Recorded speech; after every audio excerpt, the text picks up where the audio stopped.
some of life's realities just really stink.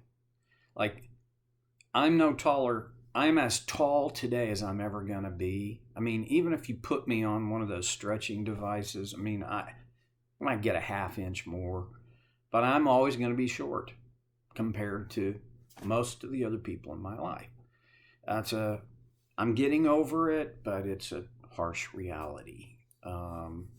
I'm not going to drop the last 10 pounds that I have as my goal to get down to by eating the way I always have and enjoying the things I've always enjoyed.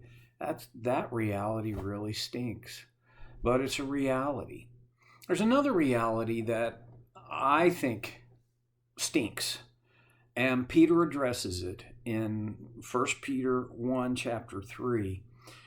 We talked about it before in verse 14, but even if you should suffer for what is right, you're blessed. There is a really stinky reality. There's a real strong possibility, depending on where you are, what the culture is that you're living within, the situation you're in, there is a real possibility that when you do right, you might suffer for it. And Peter didn't exclude this as a possibility. He realized it was part of the reality that much as you'd like to change it, no one individual is ever going to change it. And oh, by the way, you and I are not exceptions to this reality. Then he writes, do not fear their threats. Do not be frightened.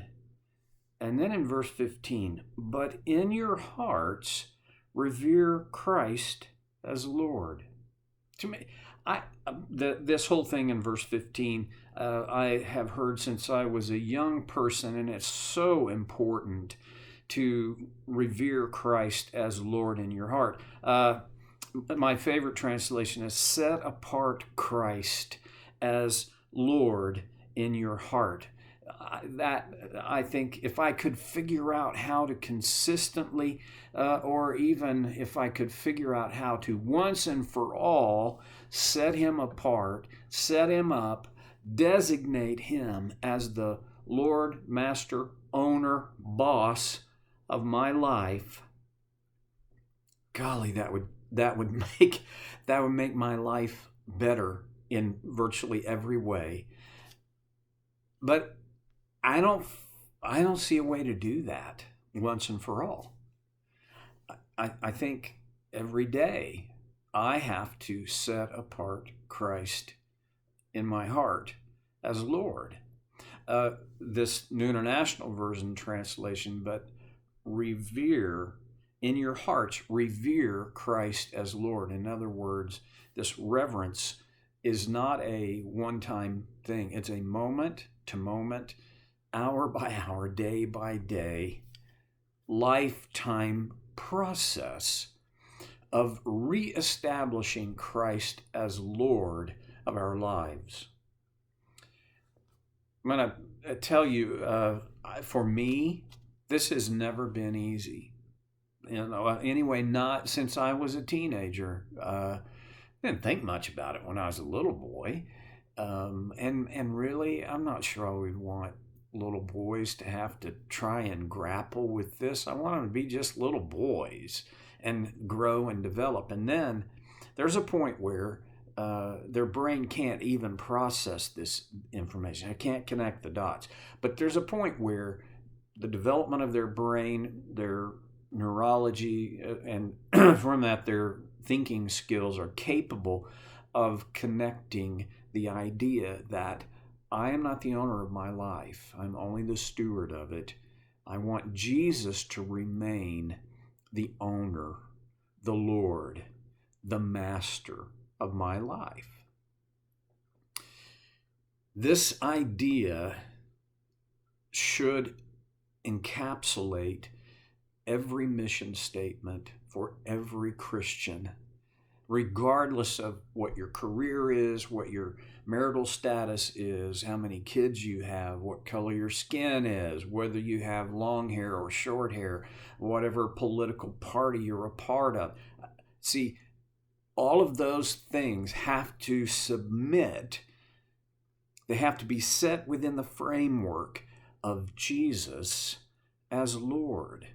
And we have to set him apart. We have to revere him. This has to be this ongoing process of Christ being the Lord, the absolute true Lord of our lives, and us being not owners of our lives, but only stewards. Now, if we don't have this idea of stewarding our lives, I don't think we're going to consistently be able to set Jesus up as the owner of our lives. Because if I'm the owner, how's Jesus the owner too? See, you only get one owner. And I then have to train myself. I have to discipline my thinking. I have to contextualize myself within the framework of the idea, the reality, that if Jesus is not the Lord of my life, then I am. And let me just ask you,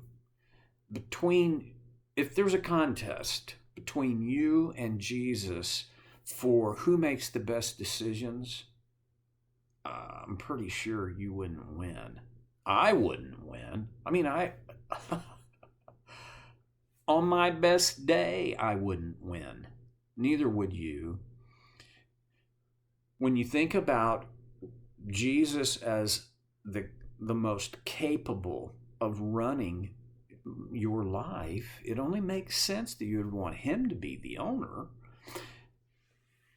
That makes me the steward. And a good steward learns what is within the desires and constructs of the owner. And then they put in effort toward those things. We have this great advantage that in this picture, you add one more huge thing, and that is grace. See, if it was all about me, I mean, just hunkering down and gritting my teeth and giving it my best shot to make Jesus Lord of my life, man, there's pretty low ceiling for me, right? My endurance level, not great. My strength on certain days, not good. But it's not just up to me. See, I don't make the effort to set apart Christ as Lord, to revere Christ in my heart as Lord, so that he'll like me. I don't do these things so that I'll go to heaven. I don't do these things on my own. And it's not so that, it's because of grace. See, grace is both my primary motivator and my primary energy for revering Christ as Lord in my heart. Now, I know it sounds like I'm being real anal about this, and the reason is I am. But he says, where does he say to revere Christ? In your heart, but set apart Christ as Lord in your heart. But in your hearts, revere Christ as Lord. There's a couple of things. One big thing that he didn't say. He didn't say, in your mind, revere Christ. This is intriguing to me, because often other places in Scripture, there is a strong declension between heart and mind. In Colossians chapter 3, Paul writes, set your heart on things above. And then he says, set your mind on things above. Here, Peter says it's all about your heart. Well, for Americans, for people in the West, when we think heart, we think love. And mainly we think of romantic love. This was not the case for the people in Peter's day, the people who received this letter the first time, the people Peter lived with. The heart, yes, it included your emotions and your affections, but it also included your will. It was not just this emotional, lovey-dovey, romantic thing. This is an essential part of who you are. It was your will. What is in your will? Well, your will has to do with what you choose to do and then follow through on. It's your will. Within your will, you have to reverence Christ as Lord. You don't do this because you're going to just feel like it all the time. Aren't there things that you exercise your will toward that your feelings don't really motivate you for? There are for me. Then there are those things that, boy, I don't need much other than the emotion, the affection to do. I have this tremendous affection for my beautiful wife. But can I honestly confess that there are times when I have to do things toward her, for her. I have to act in ways, I have to say things out of my will. Is this because she's not lovable? No, it's because I'm human. Revere Christ as Lord in your heart. Set apart Christ as Lord in your heart. This is a big idea. I believe it takes a lifetime to get there. I'm not sure that by the time I finally slip on my last banana peel and my life ends, I will still be in process. It's the nature of God's design for our lives. Now, set that in the context of what Peter has written. Don't forget that in verse 14 he said, "But even if you should suffer for what is right, you are blessed." And then he quotes from Psalms, "Do not fear the threats." It's not Psalms, it's Isaiah. "Do not fear their threats. Do not be frightened." Okay, how do you connect that with in your hearts, revere Christ as Lord? At least one way. If I am revering Christ as Lord, if I have set him apart as Lord, then one aspect of that, see, this is again now the steward versus owner mentality. If Jesus is the Lord of my life, if he is the owner and I am the steward, I am commissioned to care for and manage my life as wisely as I possibly can. But since he is the owner, can't he take ultimate care? I know that it's kind of fluffy and, where you don't know my life type thing. Granted, I give you that. I mean, I hear that when I say it out loud. I hear the voice in my head going, right. But it is true.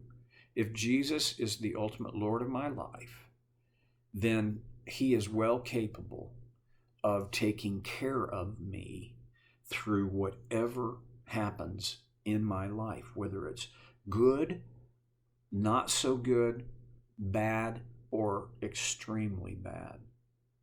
And yes, there is this chance that it could get extremely bad. You can't get past that. Why then would you, in your heart, revere Christ as Lord? Because you've got to have something bigger than you and your circumstances in play, or else your circumstances are going to eat you up. It's just that simple. What could you do today that would reflect, I'm not going to use the word prove, I'm just going to say reflect that Jesus really is the Lord of your life? What could you do?